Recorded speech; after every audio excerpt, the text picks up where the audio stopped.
Hello, my dear confused tenor society. I am back. I apologize for the bit of a break from the last video that I posted. There was a lot of things happening. You know, we had Madam Butterfly rehearsals, performances. I got really bad allergies. I went back home, took a vacation, got engaged, and that's why I'm already outside the house. She's already kicked me out. With that being said, I want to talk about one concept in particular today, and that is Chiaroscuro. In other words, the extreme of the voices. A lot of the answers to the questions that you have, you know, a lot of the answers to the secrets of finding the full operatic voice lies in the extremes of the voice.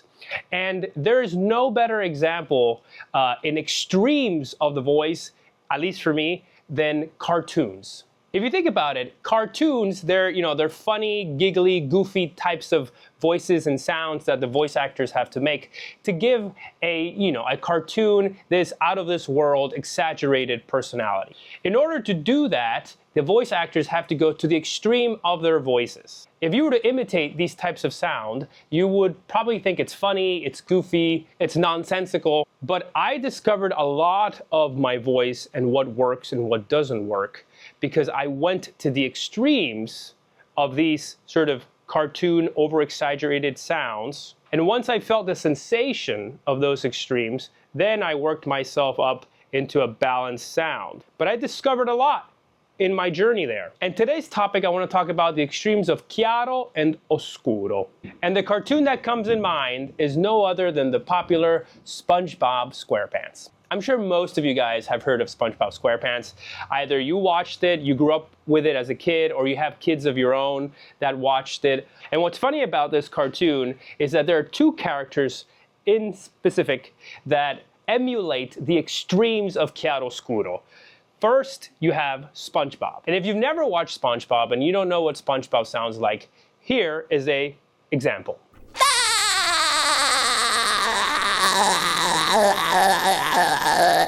Good one, Patrick. So let's break down SpongeBob's sound, okay? Let's talk about the good things and the bad things about this sound. I'm gonna try to demonstrate. So let's talk about the good things and the bad things. Let's get the bad things out of the way. These are the things that are obvious, right? The larynx is really high. However, it's very free and loose. It's never squeezed. It's always jiggling. And that's why he always kind of has vibrato or a sense of freedom in the sound, even though the larynx is high. The other bad thing is that, yes, the mouth is completely aperto, which usually we do not want to do when we sing. However, SpongeBob has fantastic vowel clarity, very much like an Italian would speak. A, E, I, O, U. And he has fantastic chord closure. And this is all done under the gentle approach of a sigh, of a moan, always very healthy and gentle. Never abrasive. It's never that. Because SpongeBob has this amazing chord closure, there's a lot of squealo in that sound. The sound can be described as bright. It's very resonant as well. And I'm gonna let you on a little secret right now. Every tenor in the world needs a little bit of SpongeBob, always from the bottom to the top of their sound. And lastly, one thing that should be mentioned is that this type of sound, even though it's completely open and the larynx is high, doesn't or shouldn't cost you very much. It should be a very effortless sound because even though the larynx is high, it's very free. I think most of you would be surprised to find out that you could take this position, this sound, from the bottom of your range all the way to the extreme top, and it wouldn't cost you anything. Allowing the sound to just switch from chest to head to falsetto as it ascends.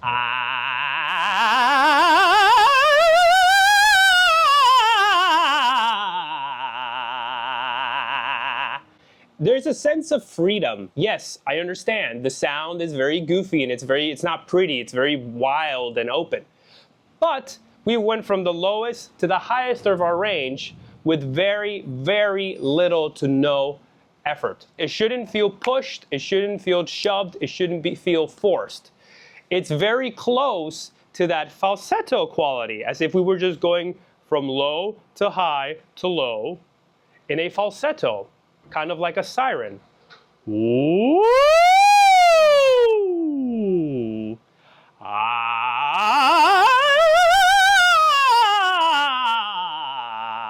Ah! Ah! So now that's one extreme. What's the other extreme? Well, in the SpongeBob SquarePants cartoon, SpongeBob has a best friend, and he is a sea star. His name is Patrick. He is the complete other extreme. He's the oscuro. Whereas SpongeBob is chiaro, Patrick is the oscuro. And for those of you who haven't seen the show, here's an example.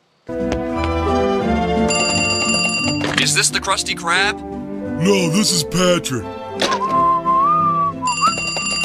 Is this the Krusty Krab?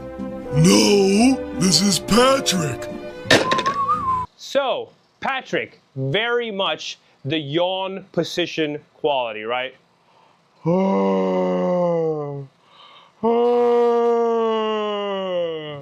Let's talk about this sound, and let's talk about the good and bad things. The good things. This is indeed the yawn position, meaning we are opening the throat. La gola is aperta, right? So we have the soft palate raising, the larynx lowering, okay? However, there is no chord closure in Patrick's sound. Therefore, the sound can be described as breathy.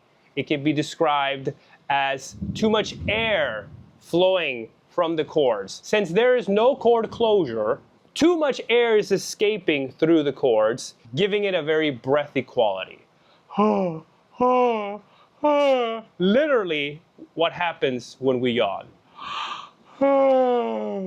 This sound has no squealo. This sound has no resonance because it doesn't have chord closure. Chord closure is resonance, is squealo. That's why SpongeBob has so much of it. However, we don't want to dismiss Patrick.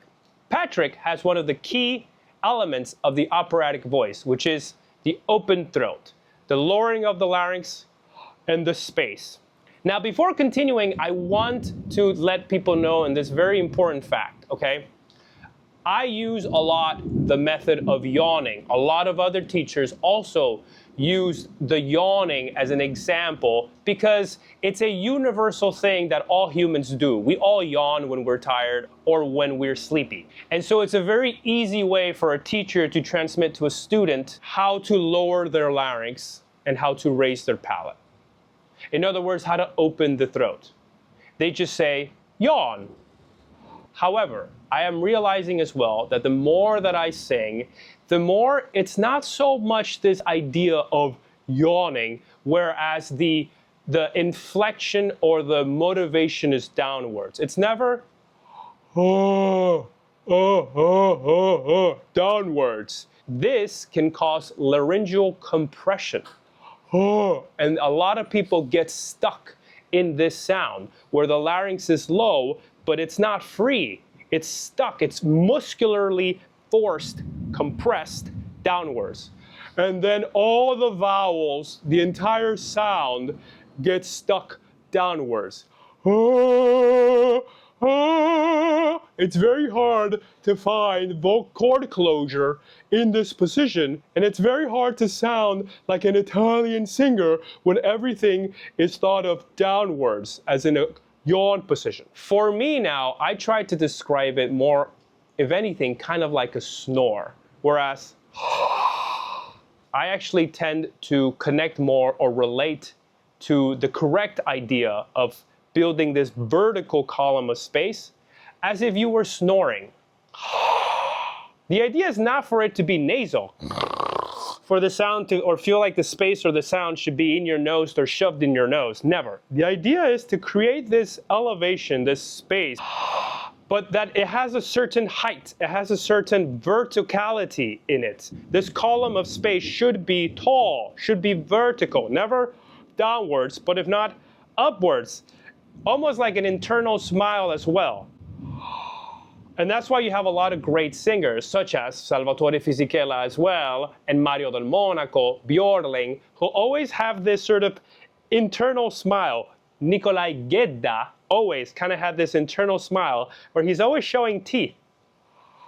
It's almost like saying ah from here upwards and ooh from here downwards. And so the inflection is always upwards, never downwards. And this is where the yawn can screw a lot of people up. Patrick done in this way can get you stuck. That's why you need a little bit of SpongeBob. And so why am I talking about these two extremes? Well, because as a singer, what we want to do is feel the sensations of the extreme of Chiaro and feel the sensations of the extreme of Oscuro, and little by little work ourselves into a fine balance, a yin-yang, always very Buddha type of mentality when it comes to singing, and especially in this concept. Ah, oh, ah, oh, ah, oh. So it's about finding this medium between these funny, goofy extremes of the sound of the voice that are very much characterized by these cartoons. There's a moment where I would actually have said 50-50, right? 50% SpongeBob, 50% Patrick. To be honest, nowadays, I am more inclined to always reassure myself and all my students that if anything, we need more SpongeBob than we do Patrick as tenors. It seems to be that nowadays, the more I teach and the more I listen to singers, the tendency seems to be that most singers are singing more backwards, more spacious, more of that Patrick. And so you get sort of this sound. Ah, ah, ah, which is very labored. It's a sound that originates to ingolato. The vowels are swallowed, the tongue sometimes can be swallowed and depressed to keep the larynx low muscularly. Again, we don't want that. We never want to grunt or feel like the sensation of singing is downwards. It's heavy, it's labored. Never. We should always think that we have an unlimited ability to stretch the chords upwards. Ah, ah, ah, ah. So as tenors, we need to have SpongeBob always. If anything, I would say if you're a singer that feels stuck, that feels like he doesn't have high notes, that feels like everything is a bit weighty and pushed, go to the extreme. Sing as SpongeBob SquarePants would. Ah, everything open. It will start to take you out of that hole, out of that black void that you create. And this is the unfortunate temptation that happens when we create a gola aperta, when we create an open throat. The thing is that most of us understand that we need to open the throat and create space. But the problem is that as soon as we create space, everything falls downwards. Our tongue, our vowels. No, we have to create the space and keep everything out of the space. If not, what's the point of creating space if we're filling it with all this junk? What's the point of creating space if everything is falling into it and blocking it again? So have SpongeBob in mind always as a singer. Ah,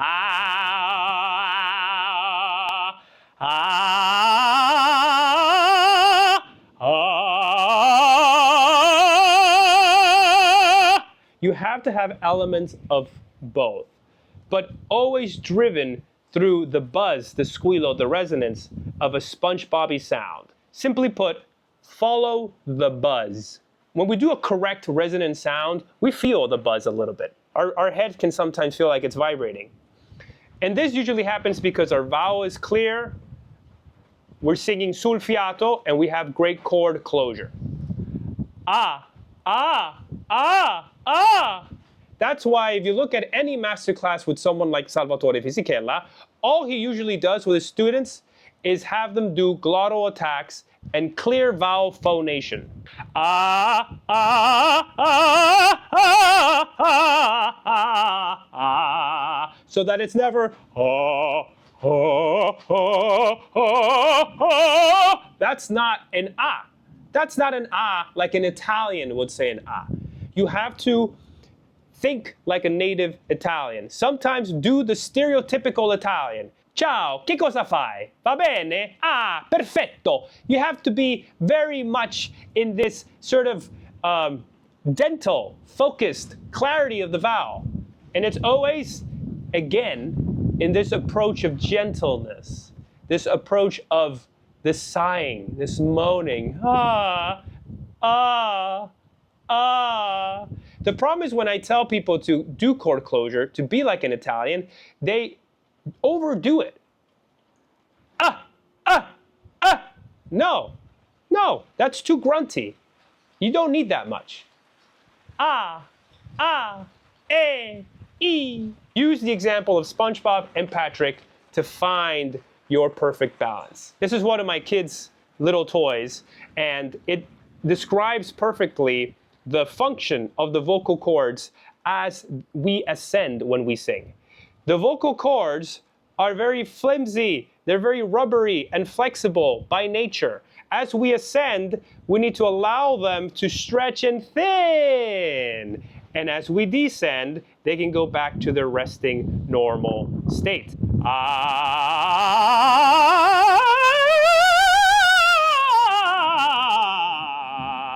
This function needs to be done without any interruption, without any tension anywhere in the range. We can't do this. That's already tension. We also can't do this. We started out well, but then we tensed. And we also can't do this.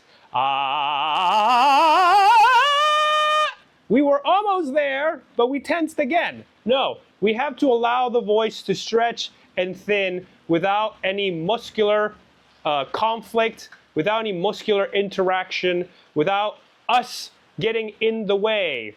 Let this be corruptless. This function needs to be flawless and without any sort of conflict, which we do normally when we siren.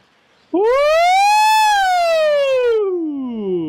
I know for a lot of people, this type of work is a bit unorthodox. This type of perspective into the way you should work the voice is different perhaps to what you have heard. But again, I'm going to use one of my kids' other toys. This is a Lego set. Imagine that this is the full voice, the full operatic sound. Most of us are impatient. And before we even learn how to phonate correctly, we want the full sound. We want to sound like Björling or Pavarotti or Corelli or Mario del Monaco. We want the full sound. But the problem is that it doesn't work that way. Nothing works that way. Anything that is worth having, that is worth building, requires work, practice, discipline, repetition. It requires growth and building. So, like this Lego set, what we're doing here is grabbing the full voice and we're breaking it apart into concepts, layers. Chiaroscuro is what we talked about today. Eventually, we'll talk about appoggio. And eventually, we'll talk about laryngeal position. And it's all these concepts that you need to break down so that when you understand the concept and you've isolated the concept, like this one Lego set, you've isolated the concept of chiaroscuro, and you're now practicing on chiaroscuro. When you move on to the next concept, you can now connect this piece and start to connect all the dots. I don't know how this was built, something like that. And start to connect all the dots so that you can then eventually have the full voice. But you have to start by compartmentalizing, breaking down these layers so you can also make it simple for yourself. Instead of going straight for the finished product, no, take the day today to learn about chiaroscuro. take the day to just practice chord closure. Take the day to just work in this idea of stretching the vocal cords without any sort of tension. This will bring about such a release and relaxation to the sound when you understand it. And allowing tools like falsetto, tools like the vocal crack to guide you into finding all these concepts, this process, this relaxation, okay? So with that being said, I'm getting rained out here. It's gotten really bad, so I need to go for my own well-being. But trust in the process, keep working, do the funny sounds, do the ugly sounds, okay? Use SpongeBob, use Patrick, use other cartoons as reference points. Don't be scared or shy to go to that extreme. Make the ugly sounds. That's the whole fun part of exploring and experimenting with a voice so that you can find the answers you're looking for. Your answers will not be in mimicking or impersonating other singers, and it will definitely not be in just trying to make a pretty sound, because most of us, when we start, don't know how to make a pretty sound. Really, an operatic sound isn't technically pretty as it is primitive. It's very animalistic sound. I always liken singing opera to a very natural way of phonating, much like a wolf howls or a lion roars. You know, you have to break down these barriers of singing pretty and wanting to sound good and get to the core of it. It's an animalistic sound, but it should be very released. And in order to sound animalistic and exciting and beautiful, because there is a beautiful aspect of this primitive release quality to the human voice, the more you'll realize that it has to do with, again, the extremes of voices, the funny sounds.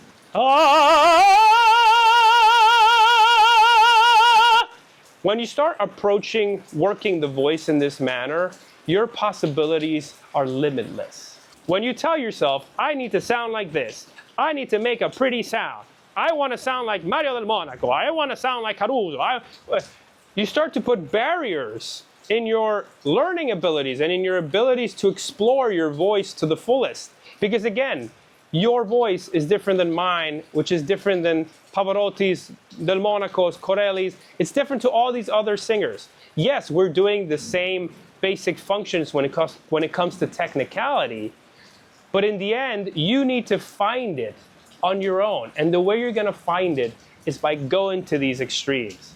Is by doing the weird, goofy, funny sounds. I don't know how many times I've said that already. I wish everyone an exciting new 2024-2025 season ahead of you. And with that being said, remember, the work continues. Ciao, ciao for now.